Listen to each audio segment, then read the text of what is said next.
इस वर्ष के अंत में हिमाचल प्रदेश विधानसभा के चुनाव होने हैं। भाजपा, कांग्रेस और आम आदमी पार्टी तीनों राजनीतिक दलों के लिए ये चुनाव अपने अपने कारणों से महत्वपूर्ण है, क्योंकि दिल्ली और पंजाब दोनों जगह भाजपा और कांग्रेस आम आदमी पार्टी से हार चुकी है। हरियाणा में भाजपा अकेले अपने दम पर सत्ता में नहीं है। ऐसे में यदि हिमाचल भी इनके हाथ से निकल जाता है तो दोनों दलों को राष्ट्रीय स्तर पर बहुत गहरा आघात लगेगा और उसके परिणाम भी दूरगामी होंगे। कांग्रेस ने प्रदेश संगठन में बदलाव करके इसमें होने वाले पलायन को तो रोक लिया है, लेकिन सत्तारूढ़ भाजपा अभी ऐसा कुछ नहीं कर पाई है, जबकि उसके संगठन और सरकार में लंबे अरसे से बदलाव की चर्चाएं चलती आ रही हैं। जब भाजपा प्रदेश में चारों उपचुनाव हार गई थी, तब नेतृत्व परिवर्तन से लेकर कुछ मंत्रियों को हटाने और कुछ के विभागों में फेरबदल किए जाने की चर्चाएं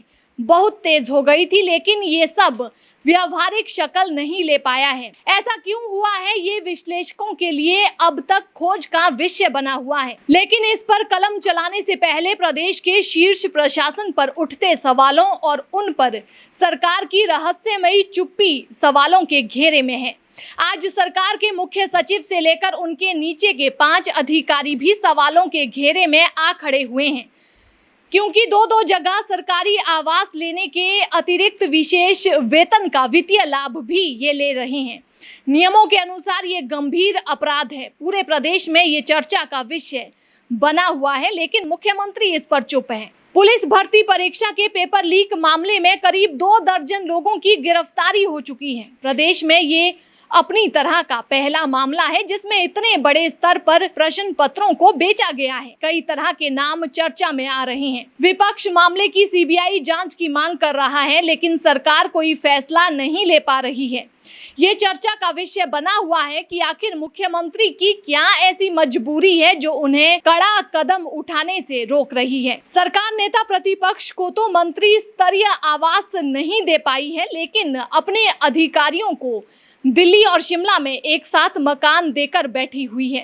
कर्ज में डूबी सरकार के इस तरह के आचरण का आम आदमी पर क्या प्रभाव पड़ रहा होगा, इसका अंदाजा लगाया जा सकता है। देर सवेर अधिकारियों का ये मामला विजिलेंस और अदालत में पहुंचेगा ही। ऐसे में राजनीतिक पंडितों के लिए ये बड़ा सवाल बना हुआ है कि जिस सरकार का शीर्ष प्रशासन सवालों के घेरे में खड़ा हो, भर्ती परीक्षा के पेपर बेचे जाने के प्रकरण में मामला गिरफ्तारियों तक पहुंच जाए, उस सरकार की साख अपने अंधभक्तों से हटकर आम आदमी की नजर में कहां खड़ी होगी, इसका अंदाजा भले ही नेता लोग ना लगा पा रहे हों, लेकिन आम आदमी पूरी तरह से स्पष्ट है, क्योंकि बेरोजगारी में प्रदेश का नाम देश के 6 राज्यों में आ चुका है।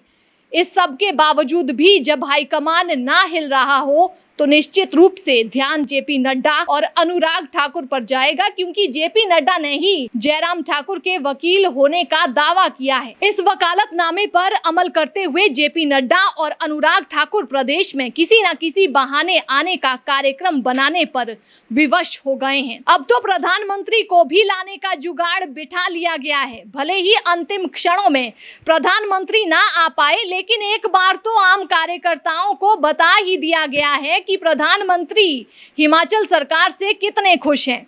इस परिदृश्य में ये सवाल भी काफी रोचक हो गया है कि पूर्व मुख्यमंत्री शांता कुमार और प्रेम कुमार धूमल को पोस्टरों में जगह न देने और धूमल की हार के कारणों की जांच की मांग को सीधे ठुकराने के बाद जेपी नड्डा ने प्रदेश की जिम्मेदारी अपने कंधों पर कैसे ले ली है। जेपी नड्डा को फ्रंट पर लाकर खड़ा कर देना जयराम की सफलता है या फिर मजबूरी, इस पर अभी तक पर्दा बना हुआ है।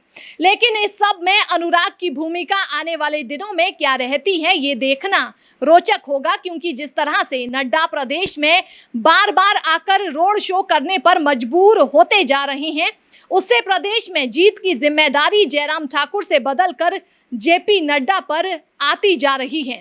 इसमें यह देखना भी रोचक होगा कि नड्डा अंत तक जयराम ठाकुर के साथ खड़े रहते हैं या कुछ कदम चलकर अपने पांव पीछे खींच लेते हैं।